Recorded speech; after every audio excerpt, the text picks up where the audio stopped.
Halo, selamat malam. Malam ini saya akan membahas tentang arsitektur air. Pertama tadi udah kelihatan dari judulnya ya, kalau ada arsitektur dan air gitu. Kaitan air dan manusia itu ya tidak bisa terpisahkan gitu. Ada satu jurnal yang menyebutkan manusia bisa hidup 21 sampai 28 hari tergantung jenis kelamin dan massa lemak yang ada di dalam tubuhnya tanpa makanan. Berbeda dengan air. Ada satu jurnal yang menyebutkan kalau manusia itu tidak akan bertahan jika tidak minum lebih dari 100 jam atau sekitar 4 hari. Itu terhadap manusianya, individu gitu. Lalu bagaimana secara keseluruhan atau secara generalnya? Sejak zaman dulu, peradaban dahulu, itu menjadi satu faktor utama di mana ditemukannya peradaban. Kita bisa lihat dari misalnya di gurun. Pasti satu peradaban akan terbentuk di mana ada oasis atau ada sungai. Contohnya adalah peradaban di dekat Sungai Nil, di Sungai Mekong. Nah, lalu di Indonesia sendiri seperti apa? Nah, salah satunya yang paling mencolok adalah di Pulau Kalimantan. Karena di sana ada Sungai Kapuas ya yang sangat luas gitu. Terutamanya adalah di Kalimantan Selatan, khususnya adalah Banjarmasin. Nah, jika dilihat dari tipologi wilayahnya, Banjarmasin ini tuh dilintasi oleh banyak sungai. Ada Sungai Bariton, Sungai Kapuas juga, ada Sungai Kuin. Kalau misalnya dilihat, ini peta ya, jadi ini peta yang didokumentasikan oleh Solomon Muller. Ini adalah seorang Belanda. Nah, karena ini teks Belanda, jadi di sini tulisannya masih Banjarmasin. Banjarmasin ini tuh dilalui oleh banyak sungai dan titik-titiknya ini adalah kampung. Nah, di sini tuh pemukimannya itu berfokus pada sepanjang aliran sungai. Kenapa begitu? Karena di Kalimantan ini sungai selain sumber air, sungai juga sebagai sarana transportasi, lalu sarana penghidupan gitu. Jadi mereka tidak bisa terlepas dari sungai, sehingga orientasi bangunannya semuanya menghadap sungai, linear dan organik mengikuti sungai gitu. Jadi pada masa itu mereka belum mengenal pola urban yang grid atau yang radial, tapi mereka beneran ya udah mengikuti sungai saja gitu. Ini kurang lebih foto yang diambil sekitar beberapa puluh tahun lalu.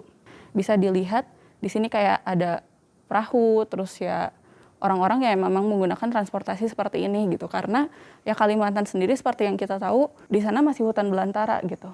Rasanya untuk transportasi akan jauh lebih sulit jika harus melalui hutan gitu, karena harus menebang pohon, terus perlu sarana prasarana yang jauh lebih rumit ketimbang dengan ya udah bikin perahu lalu mengapung aja di air gitu. Simpelnya seperti itu. Lalu seperti apa sih gitu tipologi arsitektur tepi sungai? Jadi di sisi paling atas itu adalah area perairan. Nah, di area perairan ini ada satu zona yang warna biru muda ini adalah zonanya jukung. Jukung adalah perahu tradisional yang dipakai oleh pedagang di Kalimantan. Itu tanpa mesin, jadi masih didayung manual. Nah, kemudian di lapis berikutnya ada lanting. Kita kenal rumah lanting. Yang berikutnya ada yang namanya batang, titian, kemudian baru ke bantaran atau tepi sungai. Baru ada jalan. Nah, jalan ini baru berkembang ya baru-baru ini gitu. Batang itu seperti ini. Jadi kalau misalnya di kita mungkin nyebutnya seperti dermaga gitu. Jadi batang ini tuh seperti kebanyakan itu bidang persegi tanpa atap. Itu tempat loading barang-barang, tempat terjadinya transaksi antara penjual dan pembeli, atau bisa juga ada jamban di situ atau tempat bermain anak-anak. Nah, sementara titian itu kalau kita kenal saat ini mungkin lebih mirip seperti pedestrian gitu. Jadi titian ini adalah satu jalan yang menghubungkan antara satu rumah ke rumah lain. Nah, lalu nanti dia bisa mengakses sampai ke Batang, baru bisa mengakses ke pedagang yang ada di Jukung. Tadi kan saya menyebutkan ada beberapa sumber tentang tipologi arsitektur tepi sungai. Nah, yang berikutnya adalah ini. Saya memakai sumber dari paparan dari webinar Universitas Hasanuddin. Pembicara tersebut menyebutkan kalau tipologi ini tuh ada berlapis-lapis tipologi arsitektur tepi sungai itu. Maksudnya berlapis-lapis adalah seperti ini. Jadi pertama dia ada rumah lanting seperti tipologi yang sebelumnya. Yang kedua ada rumah bantaran, nah orientasi gang dan orientasi jalan. Untuk area yang paling luar dekat sungai itu rumah lanting yang mengapung di atas sungai seperti ini. Nah yang bantaran sungai itu tuh masih ada di atas permukaan air, tapi kering gitu, tidak mengapung. Dia sistemnya panggung gitu, cuman terendam air. Nah ini tuh karena bisa ada beberapa lapis, kayak bukan cuman kayak selapis udah aja gitu, satu yang menghadap sungai. Ada juga yang menghadap ke gang. Gang di sini mungkin termasuk titian gitu. Nah ini tuh bisa sampai 4 lapis gitu. Yang terakhir adalah rumah di tepi sungai seperti ini. Ini tuh jadi dia punya 2 akses. Jadi dia bisa mengakses ke sungai atau dia mengakses ke jalan. Dan kebanyakan sistem konstruksinya juga tetap menggunakan sistem panggung gitu. Karena kebanyakan tanah di Kalimantan itu nggak ada tanah keras. Semuanya itu tanah rawa. Kalaupun ada tanah keras itu sudah melalui cut and fill gitu dan pengurukan kayak semacam itulah gitu. Nah, kita masuk ke pembahasan rumah lanting. Jadi awal mula adanya rumah lanting adalah ketika orang Kalimantan di hulu sungai itu ingin berdagang ke daerah hilir dengan cara log kayu itu disatukan, diikat, kemudian menjadi rakit gitu. Ini bisa bambu atau kayu, cuman kayak zaman dulu lebih banyak kayu yang ditemukan gitu. Sehingga menjadi balanting. Dipakai menjual komoditas-komoditas gitu. Terutama untuk di wilayah hulu sungai itu kebanyakan kayak kerajinan-kerajinan kayak anyaman dan sebagainya dijual ke daerah hilir. Lama-kelamaan para penjual ini tuh makin lama menetap di daerah hilir gitu, karena di sana tuh kayak ada waktunya gitu, waktu pasaran untuk jualan gitu. Nah, orang-orang yang berdagang ini tuh berpikir ya lebih mudah untuk mendekati marketnya mereka gitu. Nah, dengan cara menetap di area hilir sehingga balanting tadi yang tanpa atap dan tanpa dinding itu dimodifikasi sehingga menjadi rumah lanting. Kita langsung masuk ke anatomi rumah lanting. Secara singkat aja, saya jelaskan. Rumah lanting ini tuh kebanyakan konstruksinya adalah menggunakan bambu atau kayu gelondongan. Nah, kayu gelondongan ini tuh yang dipilih kebanyakan adalah meranti. Karena meranti itu katanya kalau di Kalimantan tuh lebih murah dan dia punya sifat ringan sehingga mudah mengapung. Seiring berjalannya waktu, karena gelondongan itu semakin mahal, kebanyakan dicampur menggunakan bambu. Log kayunya hanya di pinggir-pinggir. Nah, sementara di bagian yang paling bawahnya itu dia pakai bambu yang diikat. Atau ada juga kalau zaman sekarang gitu ya udah ada teknologi pembuatan plastik, jadi mereka pakai drum plastik gitu atau drum besi gitu. Untuk strukturnya sendiri, struktur atap terutama sama tetap menggunakan kayu juga. Kalau penutupnya karang kebanyakan menggunakan seng. Kalau misalnya dilihat ya semuanya kayu. Yang dikhususkan untuk rumah lanting adalah dindingnya ini kan pakai kayu juga. Ini tuh susun sirih secara horizontal agar air tidak masuk gitu. Jadi semua rumah lanting yang ada di Kalimantan dindingnya harus disusun seperti itu agar air hujan tidak masuk ke dalam. Tipologinya juga cukup sederhana gitu. Cuman satu ruangan, jarang untuk yang dipakai tidur, tapi seiring berkembangnya waktu nggak semua pedagang yang tinggal di sini gitu. Ketika zaman dahulu kebanyakan di sini adalah ya barang-barang yang mereka dagangkan gitu. Jadi mereka cuman perlu tempat istirahat, barang dagangannya mereka, terus di area luar sini itu dapur gitu. Nah terus untuk jendela, mereka tidak mengenal kaca, jadi hanya kayu yang dibuka menyamping gitu. Jadi mengikuti aliran sungai. Sekarang ada rumah bantaran sungai, tepatnya di belakang rumah lanting. Ada di zona yang masih berair gitu. Cuman dia rumah panggung semi permanen. Nah ceritanya adalah ketika si pemilik rumah lanting itu menetap lama di tempat tersebut, ternyata mereka membutuhkan tempat lebih untuk memproduksi barang dagangan mereka. Jadi mengembangkan tempat tinggalnya atau tempat usahanya dengan menambah rumah bantaran sungai. Rumah lanting yang sudah mereka punya itu khusus, benar-benar khusus untuk berdagang. Nah, sementara rumah bantaran sungainya itu untuk mereka tinggal dan memproduksi barang dagangannya.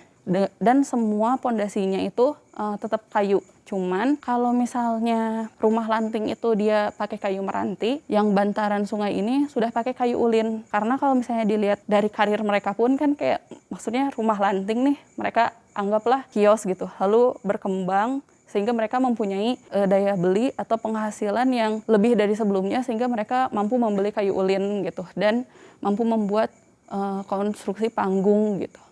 Ini ada yang udah agak modern ya di sini gitu. Kayak bentuk fasadnya seperti ini. Jadi dia bisa menghadap sungai atau menghadap ke titian gitu.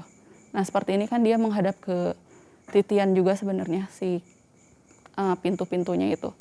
Tapi dia punya orientasi juga ke sungai. Anatomi rumah bantaran sungai ini sudah terlihat ya perbedaannya dari rumah lanting. Jadi kalau misalnya rumah lanting itu, saya lupa menyebutkan, bentang kuda-kudanya itu hanya sekitar 4-6 meter. Sementara rumah bantaran sungai ini sudah jauh lebih panjang lagi. Itu sekitar 10-12 meter bentang kuda-kudanya. Kemudian konstruksi atapnya pun sudah mulai lebih kompleks. Jadi dengan bentuk atap seperti ini, udara panas yang ada di dalam itu kan bisa ditampung di area ruang atap ini. Ruang bawahnya jauh lebih sejuk itu jauh lebih memungkinkan gitu dengan bentuk atap seperti ini. Materialnya pun berbeda, selain dari penggunaan bahan kayu, bahan penutup atapnya pun berbeda. Kalau sebelumnya kebanyakan menggunakan seng atau atap rumbia, nah ini sudah menggunakan atap sirap tuh dengan bukaan ventilasi yang jauh lebih banyak mengikuti luasnya juga gitu, dan susunan kayu yang berbeda juga dari lanting. Kalau lanting tuh susun sirih horizontal, kalau misalnya rumah bantaran sungai itu ya udah vertikal aja. Kenapa? Karena mereka nggak akan terkena terpaan hujan secara langsung karena dia berdekatan dengan rumah bantaran sungai yang lainnya gitu. Nah mereka juga punya tritisan atau shading. Setelah dari titiannya itu mereka kayak punya teras-teras kecil gitu di bagian depan rumahnya. Yang berikutnya adalah rumah tepi sungai, berada di tanah-tanah rawa gitu, namun masih dekat dengan sungai. Ini juga ada salah satu museum yang ada di tepi sungai. Semuanya tuh tetap konstruksinya rumah panggung, tapi tetap berdekatan gitu dengan sungai. Biasanya punya dua orientasi, ke sungai atau ke jalan. Jadi rumah tepi sungai itu sekarang sudah jauh lebih mirip dengan rumah khas Banjar. Di Banjarmasin itu, tempo dulunya, masyarakat itu terbagi dua, yaitu yang golongan ningrat dan golongan rakyat biasa. Biasanya ya pedagang, sehingga kebanyakan huniannya di sungai gitu, dekat dengan aktivitas mereka. Sementara golongan ningratnya itu lebih banyak dekat ke gunung, meskipun perkembangan pola peradabannya tetap linear gitu, mengikuti bentuk sungai. Polanya tetap sama, penggunaan materialnya pun sama, masih menggunakan atap sirap, kayu ulin, cuman dia mempunyai anjungan. Kalau misalnya tadi kita lihat semua rumah-rumah yang sebelumnya tuh persegi aja gitu. Nah kalau ini tuh ketika dilihat dari denahnya, bisa jadi dia seperti bentuk tanda tambah gitu. Itu kalau misalnya yang tingkat ekonominya di atas. Kalau di bawah lagi ya dia cuman persegi aja, cuman ya ada di tepi sungai gitu. Pondasinya pun tetap sama, menggunakan kayu ulin. Dia punya dua orientasi yang lebih leluasa gitu. Jadi ada pebanyuan sama pelataran dekat dengan jalan gitu. Nah, yang pebanyuan ini tuh yang dekat dengan sungainya. Lalu cara huni mereka itu seperti apa sih gitu, cara berhuninya? Yang pertama ada itu adalah rumah tepian sungai dulu di area hilir sebagai target marketnya orang hulu yang berjualan menggunakan lanting. Awalnya kosong nih, belum ada yang pakai lanting. Sampai akhirnya ada pedagang menggunakan balanting, kemudian dia minta izin ke yang punya di sini karena di sana tuh ada aturan kalau misalnya dia punya satu tanah di tepi sungai sampai ke depan tanahnya itu sungai satu lurusnya dia itu punya dia gitu. Jadi orang yang berjualan di depan rumah ini dia harus minta izin ke sini. Kayak dia mau menetap berapa lama. Seiring berjalannya waktu mainstreamnya lah gitu. Terjadi ikatan keluarga sehingga orang yang tinggal di rumah lanting ini mungkin menikah dengan anak atau siapa dari yang pemilik hunian tepi sungai. Nah, sehingga mereka tinggallah di satu tempat di antara rumah lanting dan rumah tepian sungai itu.